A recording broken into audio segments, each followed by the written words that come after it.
صلی اللہ تعالی علی حبیبی محمد و آلہ وسلم۔ بسم اللہ الرحمن الرحیم۔ معزز خواتین و حضرات، قرآن فہمی کے سلسلہ سوالات و جوابات میں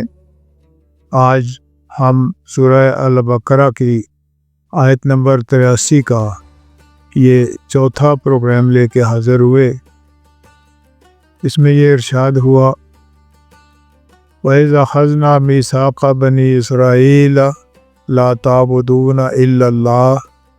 وَبِالْوَالِدَيْنِ إِحْسَانًا وَذِي الْقُرْبَى وَالْيَتَامَى وَالْمَسَاكِينِ وَبِالْوَالِدَيْنِ إِحْسَانًا وَذِي الْقُرْبَى تک ہم پچھلے پروگرام کر چکے۔ آج اللہ تعالیٰ کی عبودیت میں شامل ہونے کے لیے پہلے زینے سے والدین کے ساتھ حسن سلوک کا رویہ کرتے ہوئے ہم اقربا کے ساتھ حسن سلوک کو بڑھاتے ہوئے آج ہم اگلے زینے کی طرف بڑھتے ہیں، تو وہاں ارشاد ہوتا ہے والیتاما والمساکین، والدین کے ساتھ حسن سلوک، اقربا کے ساتھ حسن سلوک، اس کے بعد یتامہ اور مساکین کی باری آ گئی۔ یتیم وہ کریکٹر ہیں جن کی سپورٹ، جن کے سروں پر دست شفقت والدین کا سایہ یا سرپرستی ختم ہو گئی ہو، جو بے آسرا لوگ ہوں، ان کے ساتھ بھی حسن سلوک کو قائم رکھا جائے تاکہ اللہ کی عبودیت میں داخل ہونے کے لیے اگلا زینہ بھی طے ہو سکے۔ یتامہ کا لفظ وسیع المعانی ہے، اس میں آس، امید، آسرا، سپورٹ اور اس ساری چیزوں کو پیش نظر رکھا جائے تو معاشرے کے وہ محروم طبقے جنہیں کسی طرح کی سرپرستی حاصل نہیں ہے، جنہیں حالات و واقعات میں بے آسرا سمجھا جاتا ہے، ان کے ساتھ بھی حسن سلوک کو قائم رکھا جائے، اور یہ حسن سلوک بالکل اسی طرح کا ہو جیسے اقربا کے ساتھ اور والدین کے ساتھ ہے۔ اس کے ساتھ ہی جو دوسرا لفظ استعمال ہوا والمساکین کا، یہ جو مسکنت ہے، جو اللہ کی راہ میں ساکن ہو گئے ہیں، جن کی حرکت محدود ہو گئی ہے اور وہ مسکینی رویہ لے کے چل پڑے ہیں، ان کے ساتھ بھی حسن سلوک کیا جائے۔ چونکہ معاشرے کے سارے طبقات جو ہیں نوع انسانی کے ناطے کے حوالے سے ہم آپس میں بہن بھائی ہیں، تو سب کے ساتھ جو حسن سلوک ہے اس میں یہ طبقہ جنہیں یتامہ اور مساکین کہا گیا، اس کے لیے بھی ہمیں اپنا جو حسن سلوک کا دائرہ ہے وہ بڑھانا پڑے گا۔ اب آج کے پروگرام میں جو مساکین کے حوالے سے ایک بات جو میرے مرشد کریم نے مجھے عطا فرمائی تھی قرآن کے حوالے سے،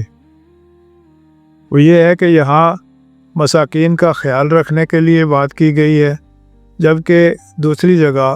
یہ ارشاد کیا گیا وَضُرِبَتْ عَلَيْهِمُ الذِّلَّةُ وَالْمَسْكَنَةُ،